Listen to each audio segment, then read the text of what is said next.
be on painting. So basically I'm a painter and then researcher. And before that my name is Sunil. So Sunil Lohar. Lohar is like who works with my ancestor used to work with these metals and all. My uncle, I belong to Vishwakarma family. Though I am nothing like that, but I'm into modern art and so on. So, but still, there was a kind of angst or kind of a dream that want to know about my ancestors. So that made me come into this kind of research field. Otherwise, I'm a full-time painter. I was full-time painter and I used to exhibit everywhere in India, outside and everywhere. So my presentation will be like, if I summarize before presentation only, like, it is similar artistic journey which most of you being an artist underwent maybe. It is like, when I was in BFA or in bachelor's, I learned how to paint, how to draw. That took a lot of years to train myself in the skill part of it, how to paint. In MFA or else masters, fortunately I got a good teachers and I learned what to paint. Now again, fortunately I entered into CH and again I am learning why to paint. This is seriously, most of you share this thing because our training is like that. And it is not a linear one, which again jump across. We again go back to this skill, again this is very arbitrary, jumps there and here. So every time we think we lack a skill to deliver what we want. And every time we question why I'm painting, why I'm practicing. Every time we ask ourselves, what should I do now? Next project or next composition or next painting or concept and so on. So today I want to share thing which is the title is like origin of painting. Origin. What is it to be a painter? What is it to be a first painter? Who was the first painter? As you already heard from Jayachandran and Rajesh, it is not about historical time I am talking about. It is about who is the first painter in a sense that origin can happen today also for someone. Origin is when you realize the artist in you, when you realize what is actually art means, when you really enlighten and get this idea that, yes, today I became an artist. Actually today I became an artist.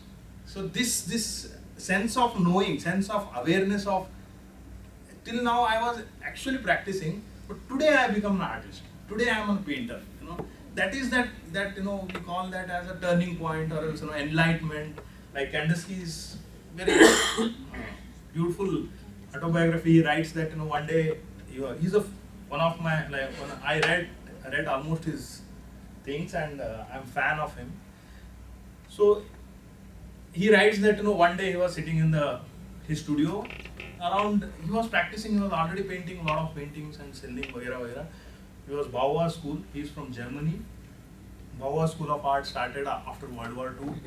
Bauhaus School of Design is very famous, which is the base for all NID, NFT, NIFT, and so on, and furniture design, which we see today is because of Bauhaus. So he says in that autobiography, I was sitting in my studio. Suddenly there was a spark from within my painting. My painting sparked and revealed a real painting to me, and from there my theory started. I started seeing the line, point, color, everything very separately, and then he saw the structure suddenly inside it.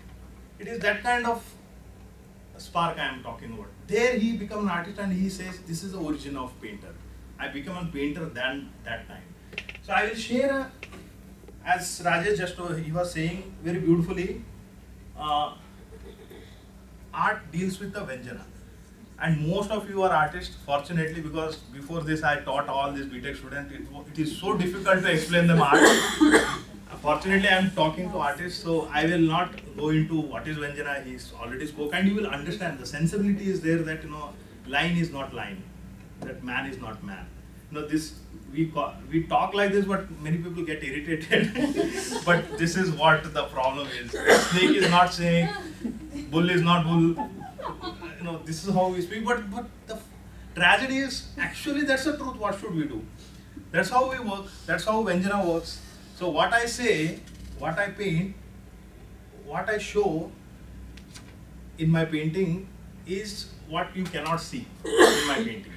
What you see is not there in this painting. That's exactly my lecture is about, or my presentation is about. What you see in painting is actually not in the painting, actually. So you see actually curve. You see actually like this kind of things. What is this?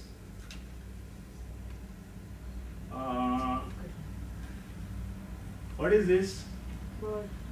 Actually, you are seeing something else. I am showing something else. You are seeing something else. I am showing you curved lines, zigzag lines, but you are seeing objects directly. This is exactly painting works. This is how painting works. So, okay, I will not go chronologically, but I will come back to this point again in middle. So, okay, let me switch off this painting? It is. You can't see. First of all, I will confess that painting should not be shown like this. Okay, I'm very original is original. Anyway, for example, I'm taking. I'm not going to tell you who is the artist, when it is painted. That is none of nobody's business. So no need. So this is a painting which I liked to show you, and this I think one. Have you noticed what is happening here? Notice someone looking his reflection in the water, right? So reflectivity is one of the property of a painting. As just now he was a painting or art, any art, reflectivity. It is not everything, but reflection is one of the property. And look at the important thing is like the composition, the way he was look at the shift of a gaze. Gaze is a very important thing in painting. Look at the shift here. You are looking at the painting. Actually, your eye, the weight of a painting is here, right? Here. You look at your entry point to the painting is here. You are looking at here, and the gaze is going here, and this gaze of a man's gaze is going here. Look at this man. He is looking again at you. You're understanding? The artist composed it very deliberately. It's very bad in monitor, it looks very different. This eyes directly gazing at you. This is what a dynamics of painting is. Painting, gaze dynamics is there, na? The space of width, the fatness of painting is till your eye to the painting surface. This whole space is what painting space is about. And it is also interior, it goes too deep also. Understand? So, the gaze, shift of a gaze and the balance, the way, this is a story of a narcissist. Most of narcissist.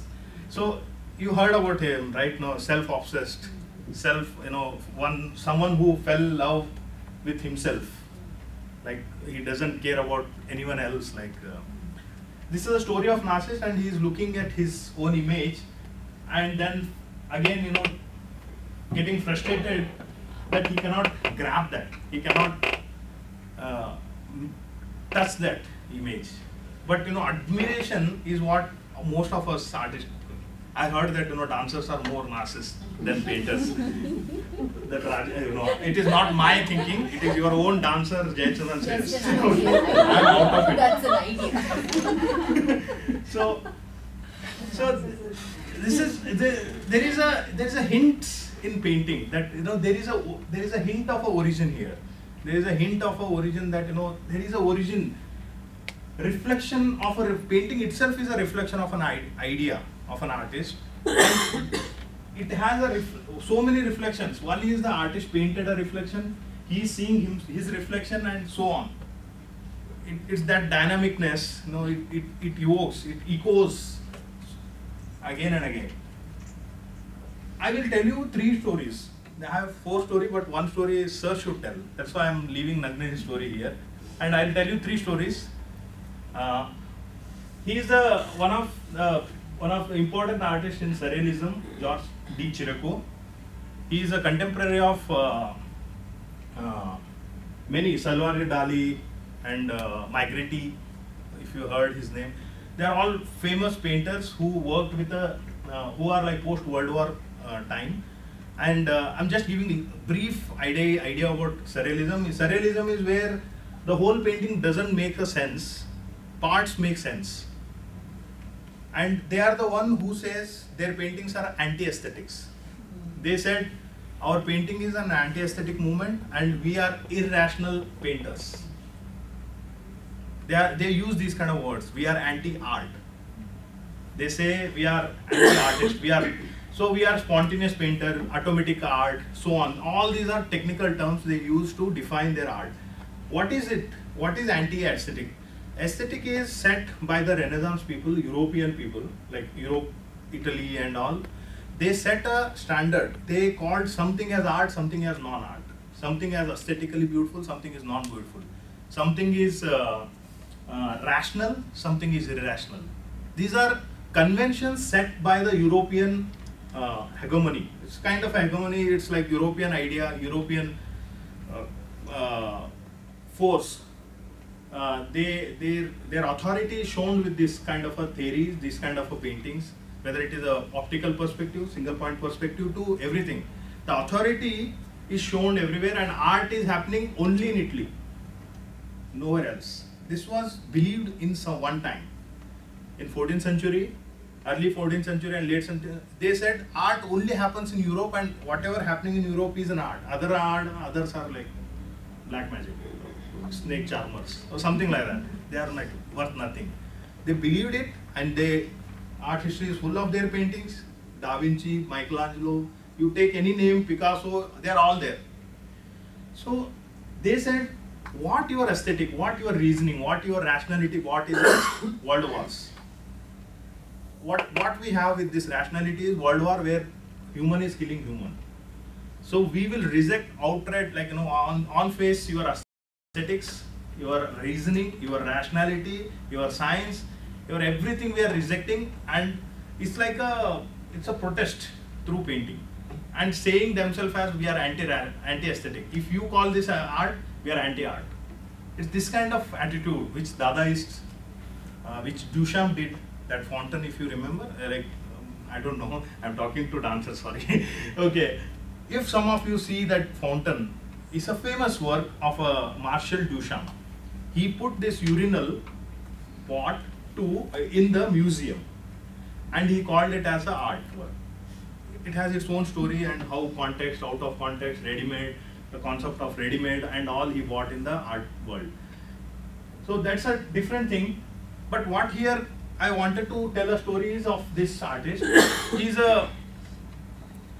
This story is about an intimacy between father and son, where they share a very good relation, and this son respects father, and father is a very old, aged father, about to die within some month, 1 month or something, and then they were going for a walk, father and son, and in that time, father says, beta, my days are over, now onwards your days are starting. The son says, what are you talking, why are you talking like this? Something, and then so you take care, you live your life, something like that. So I will leave. So immediately after some time, he got admitted in hospital, and suddenly, the hospital scene is, I am explaining how an artist born in that hospital scene. Before that also he is painting. It's not like he's not painting. He's drawing like any child and all. That day he was sitting in the hospital, and there was one candle. Imagine there was one candle on one bed, and the man is about to die. Situation is like that. Outside, beautiful breeze, starry night, and full of stars and moon outside of the window, and there is a curtain which is flying with that wind, and inside there is a shock. There is a sense of someone is going to die, and here mother is crying, their brother is also crying, and this artist is caught in between all this, and at the same time he is also son. He should cry, or else he should witness that beautiful nature and this phenomena, whatever phenomena happening. There was a candle and there was a shadow of his dying father's shadow on the wall. He took up charcoal and started tracing the shadow of his father on the wall. Started drawing there in that moment. Now, this is what signifies, this is what makes someone an artist, where you detached from the phenomena or else a loss and love. There is a sense of it's a desire where you want things should not go, and there is a sense of a loss. You know it is inevitable. You are like you caught in between, and what I will mention this in next also, but I'll mention it again here, that art is not it's not a dummying someone. It is not by tracing his father shadow on the wall he is dummying his father. It is not also imitation. He is not imitating his father's body. He know there is a sense of a absence. He was painting the absence of his father in his presence. The shadow, metaphorically, in Greek anthropological studies says shadows are always related to dead people. So they think shadows are about death, shadows are about past, shadows are about absence. Yes, but but at the same time, painting is always, origin of painting is always associated with the shadows. So this is the one story where that moment he says art is born, where I understood there is a loss, there is a love, desire and loss, and in between I am standing, and I am in between of this dead body which is a real physical, and that shadow which is non-real. It is a shadow of something, but I am connecting this real and unreal situation, absence and presence I am stitching. So that is the moment where Merleau-Ponty says, and many Heidegger also says that there, and he himself in his autobiography he writes that then that moment I become an artist. You are understanding what I am saying? It is that witnessness, like Merleau-Ponty's example. I'm nowadays I am a fan of Merleau-Ponty also, so I am reading him. Though he says that there is a phenomena of perception, what we see a thing and we see ourselves seeing a thing. There is a double witness. We touch ourselves, we are touched and we are touching. There are two phenomena. So there is a witness kind of thing. We are the sensing and we are sensed. So this phenomena is what I am saying art deals with. Art is more deeper than that. I will explain that. So this is one story. I will go another story which is I will come back to this story again. Pliny Elder's Natural History, which is a story of a Bhutaj where like the lover, he's a warrior or businessman. He is leaving the beloved and going out for a war or something, and there is an uncertainty that he will come back. And there is a sense of a love towards that man whom she don't want to lose, but at the same time there is a condition that he have to leave the space. So this is a older version of a similar story where tracing a shadow becomes the origin of painting. So she is also tracing somebody's shadow there on the wall. You can see here, which signifies us that the similar situation. She is okay. She is another. She is holding one hand here. Can you see here on his face? Another hand is on the wall. I'll show you another painting also. It is very clear there. So she is in between that, and she is not surrogating. She is not like replacing his boyfriend with the shadow. She is also not again, same word, she's not also imitating. It is not about that.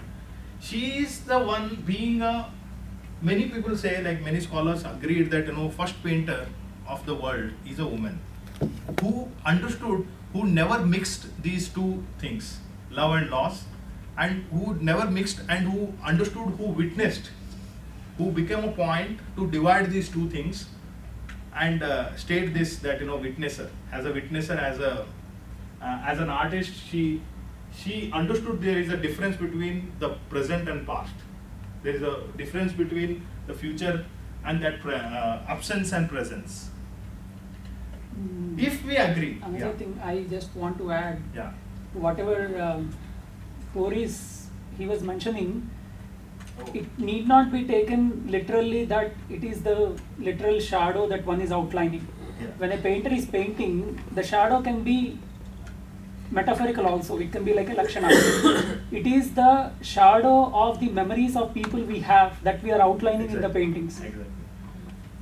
So those are also the shadows which one is outlining. That shadow need not be physical shadow which is coming because of lack of light, but it is the shadows which are left by those people's absence. Those we are outlining from our memory. We are culling them out from our memory and we are outlining them. Yeah. So this can be read in that way also. It can be extended in a metaphorical sense. It is always about that Vyanjana, which I was saying. Painting, again I am telling you, what you are seeing is more than what you see. Whatever you are seeing now, Whatever they are not seeing is more than what they see. Yeah, our seeing is by default like that. What we see is more than what we see. If you reflect on your seeing, actually we do this. We see more than what we see. So painting is full of that unseen thing only it is showing you. And this shadow, I was about to, even when Navjyoti sir talk about this denuded being, about Nagnaji's story, he talks about these shadows only. Here, as Rajesh said, yes, it is not about that real shadow, this shadow is about that metaphorical. Shadows cannot be taken as a origin of painting.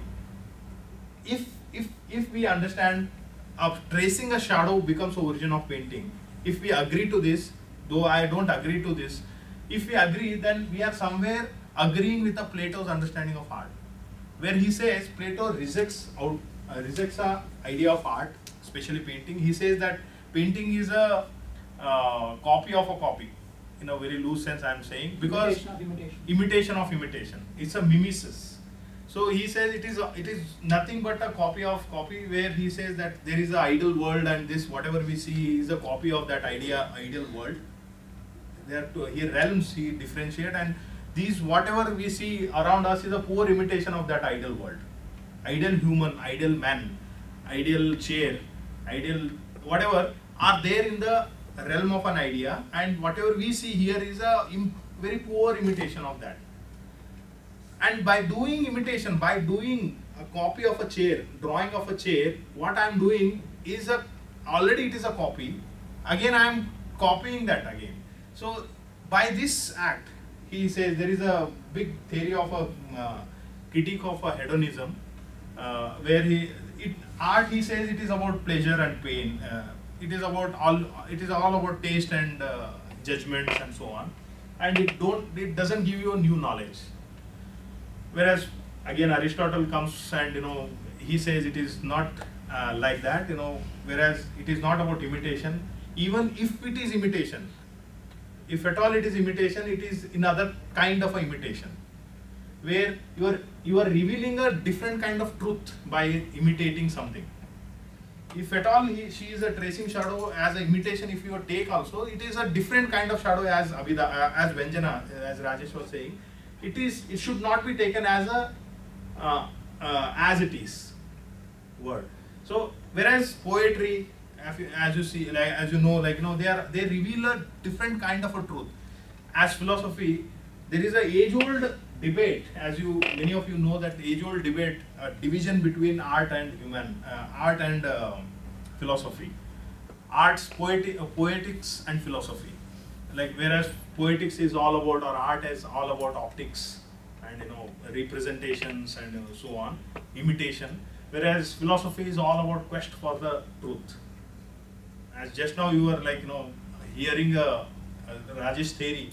It is all about that quest, rigor towards that, knowing what is reality and so on. Whereas art is always thought as a, it is just a taste, it is just an imitation, it's just to see pleasure and entertainment kind of thing. It's very, but whereas it is not like that, as many of us agree also.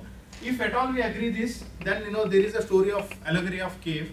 Most of you heard about this story, where Plato says there was a prisoners who they tied them. These people, they tied them in the cave since childhood, since long time. They never saw a light outside.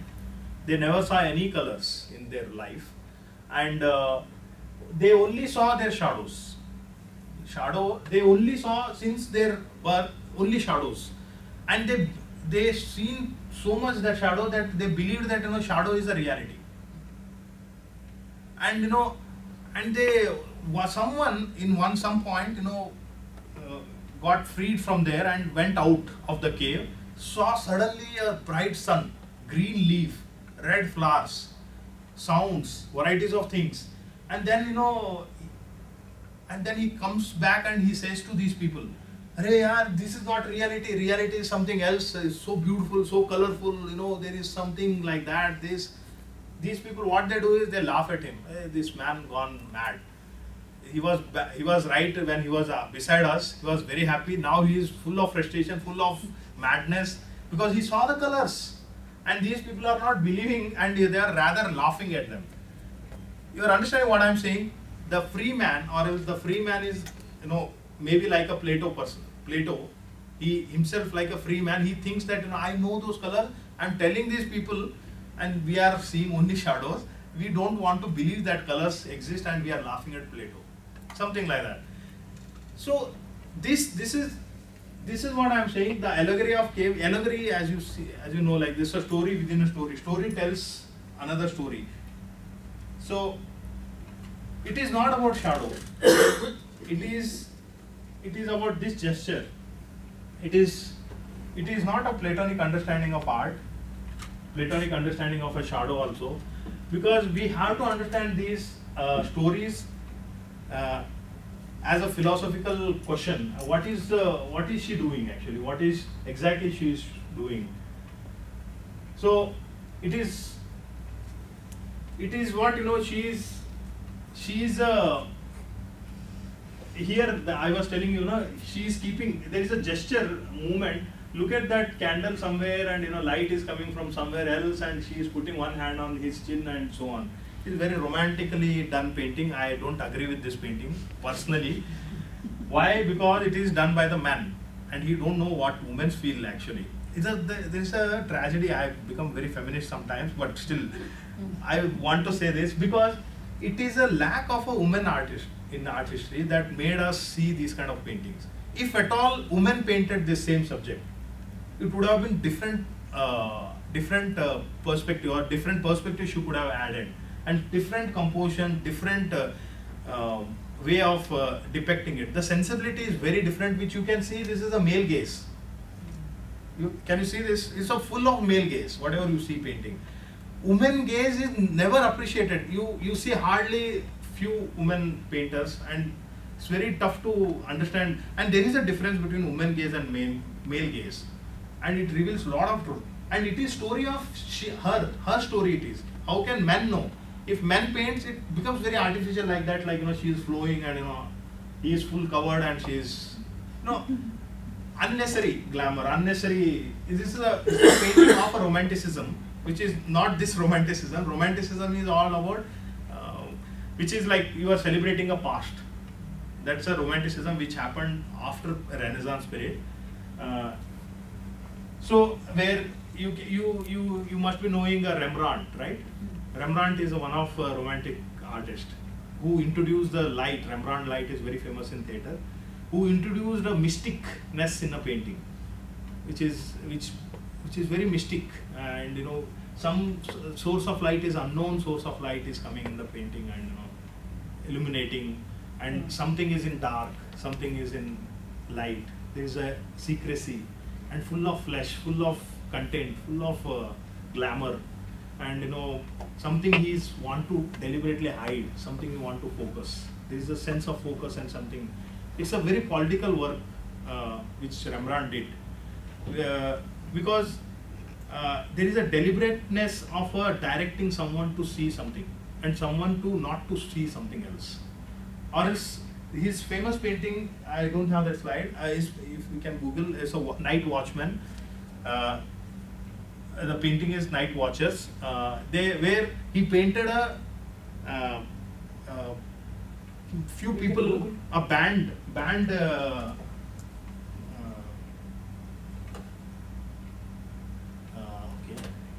one second. Yeah, I'll just. He painted something very normal. His idea is to paint a normal people with the abnormal lighting. He painted them so mystically, where he showed them as a very special people. That's a night watch. That's night watch. What is that? The Night Watchers. Night Watchers. It's a band. This thing, people. But you don't feel that, right?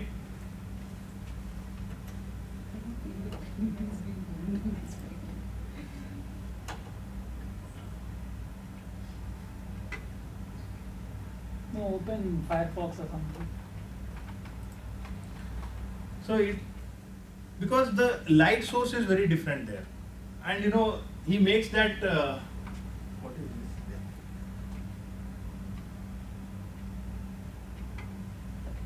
Ego. I don't know.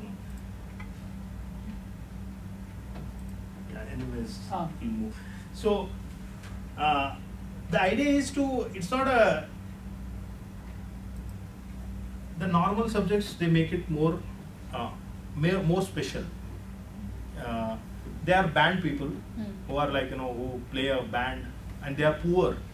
There is a context behind that painting that they are poor people they are waiting for food, and he painted them as if they are like the military people and rich people, as if he presented them very differently. So the perspective, or else that perception, can be changed with the light. The presentation can change a whole the way you see things. So there another story which Narcissus story, which I just shown one painting about this, which is about again that boy. Here that the painting is nemesis of self-indulging beauty. It's that frustration where he died with that frustration, that he fell in love with again his own image. There is an image which is unknown image which he had about himself. That's what made him arrogant, right? Like he was leaving people, like he was not giving anything to anyone. Like he is thinking himself as if he is most beautiful person. But he himself didn't know that, but it was an image of a certain kind. He never witnessed how he looks actually. There was a condition who God created, or else someone created a condition where he saw himself and fell in love. So this is what the reflectivity of art is about. Like you see something which reveals more than what you know about yourself only.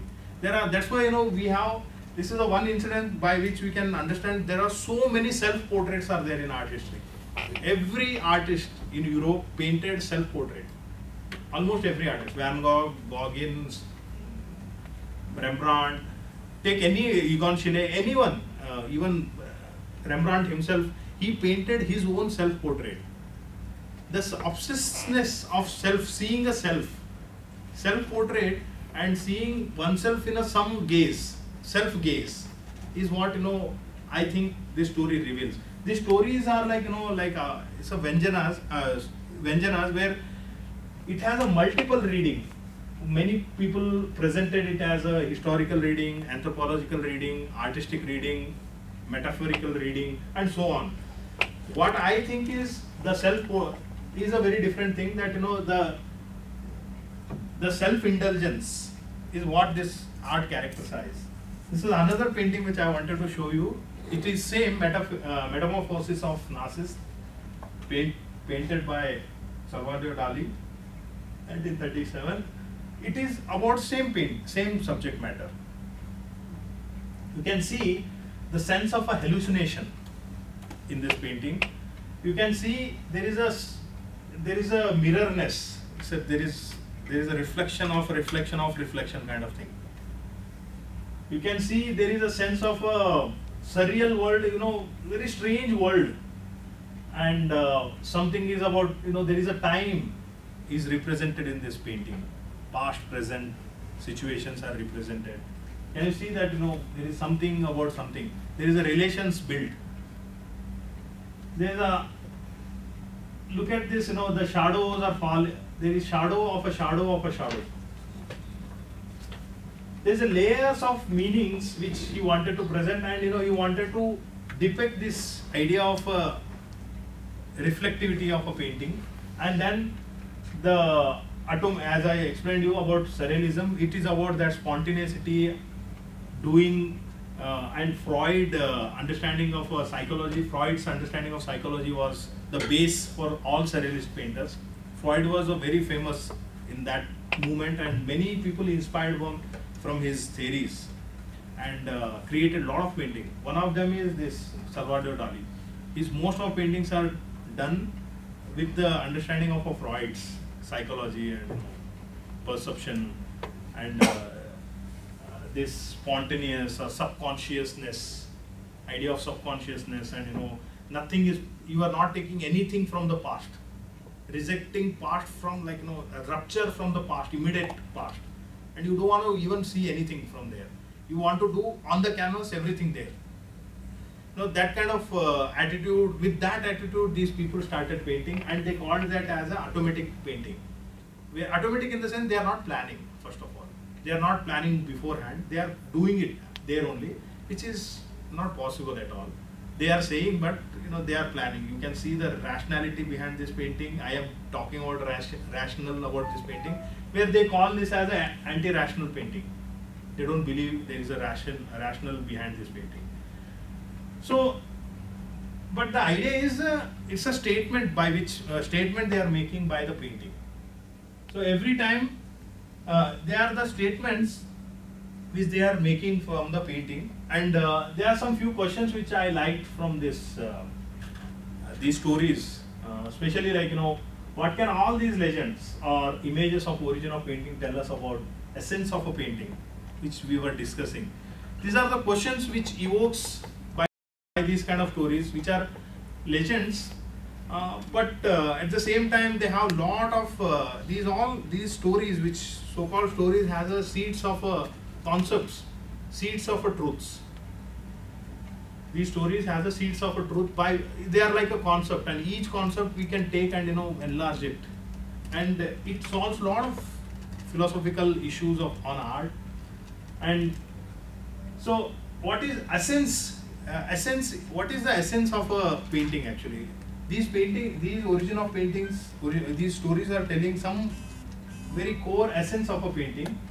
And can the image of Korean made tracing a shadow of her departed love be relevant to our present understanding of a work? What does Navjyoti story really encapsulates?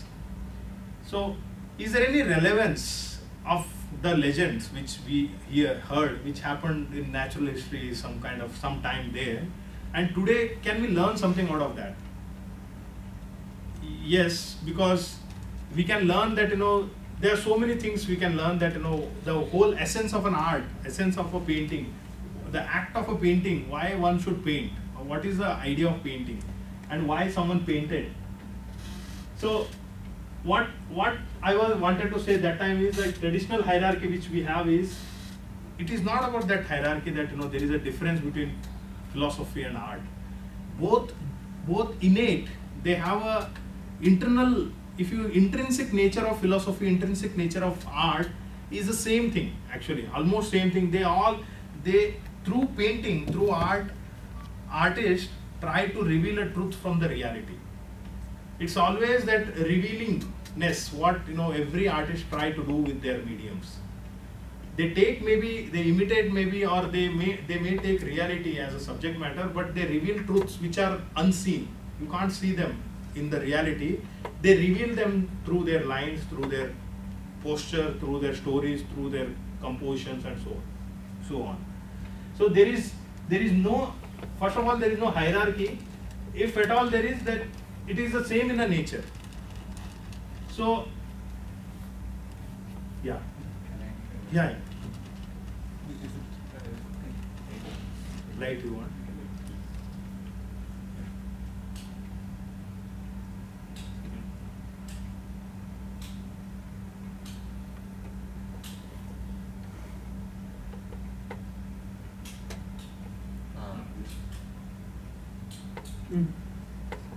Because why I interrupted here is that in what notion this would impact us as being dancers. Yes, of course, there is always a notion that you can just fall back and see that as a painting. So yeah, painting is like that. It's the nature of painting, and the art of painting is like that. Of course, and that's the caution I just want to make here is that if you just replace the word painting there and put any of the art, be it even music or dance, anything, many of the way they are trying to look at is common. Something very interesting here about the way I would always talk to Sunil is that, like, fortunately, the art of painting, especially when it comes to the work of art and painting, much of the books and the way it is taught in academically today is far more well documented, and kind of people have read it and written about it at least for past 300 years in the West. Proper publications came, and some secondary sources, not the primary sources, as we are with the original Sanskrit and the Tamil material and the Telugu material. Instead of that, people in the West, they have started interpreting it, writing it, and they saw painting as a kind of an evolving point from many points of view. Someone wrote it historically. This is the painting during this time period, this time period, this happened. Later, someone has also started writing about the entire stream of paintings as the way they are looking at conceptually, what he's trying to say. How do we look origin at it? How do we look? It's not the classical origins, but can origins differ? Can theory of origin differ? And someone started looking the entire stream of, can you trace the entire stream of paintings from the view of aesthetics? Entire history can be, if the point of history is timeline, there's one way of writing the entire history of work of art and painting. If you want to write the history of the way of looking through aesthetics, the entire work of art, there's one way of, many books have been written, or many people have written.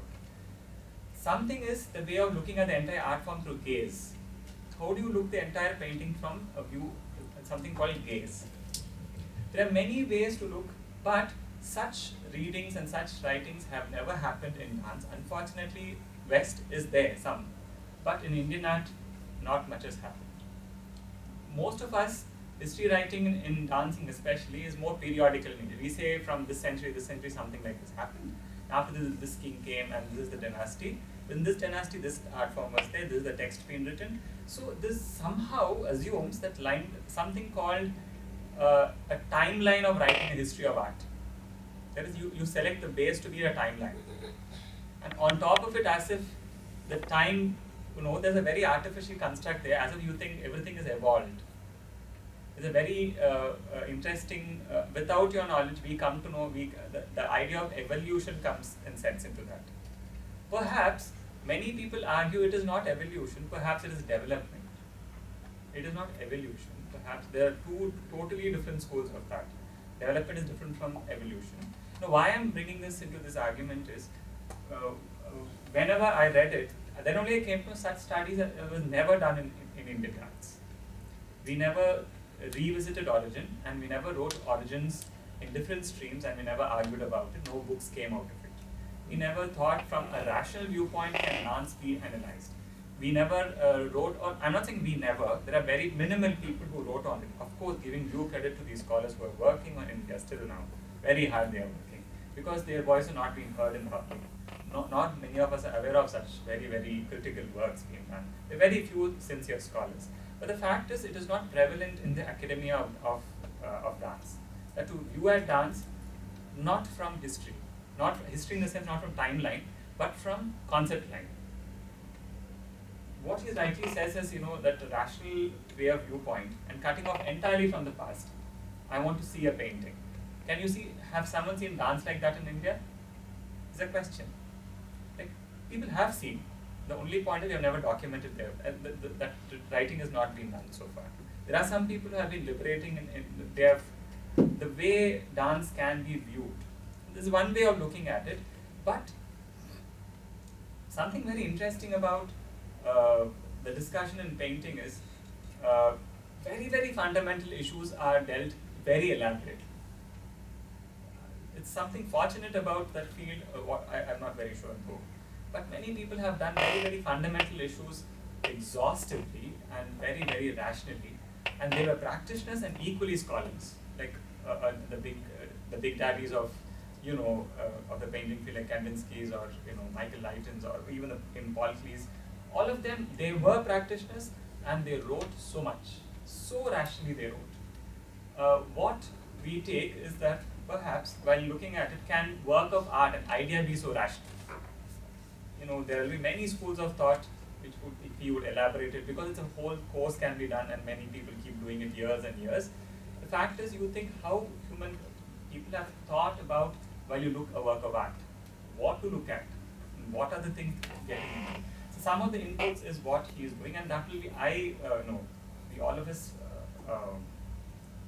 feel so important that the idea of gaze is an idea of aesthetics. Aesthetics, suddenly we jump into something called rasa, that's fine. Rasa is only one aspect of aesthetics.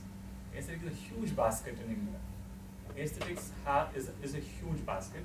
Rasa, for many people, one of our professors, Professor Nandkishore Acharya, he showed an article in which one great scholar has written how rasa is kind of a, shayad if rasa was not there, Indian art would have been better. That was his research article. And in which, Nandkishore Acharya ji wrote an opposition to it. That's fine. He said rasa is something very disturbing. For many people, they have this opinion. And we think rasa is all of it and end of it. No. Aesthetics is a bigger basket, and many people go to the levels of discussing many, many layers of it. Someone goes to the level of discussing Damba as, not much of us are aware of this particular aesthetician called Kshemendra. He's from Kashmir. And he writes to the level of something about Damba. It's very, very revealing, and if you know about Damba, you say rasa is nothing.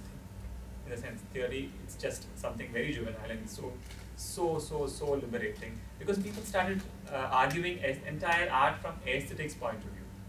Writing history of art from aesthetic point of view needs a thorough understanding, something like what he's saying.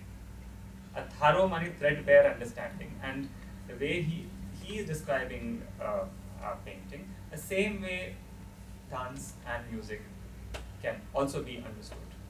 Not only from, because most of the books what we have is only from timeline based. Most of the writings what we have is something to do with practice based.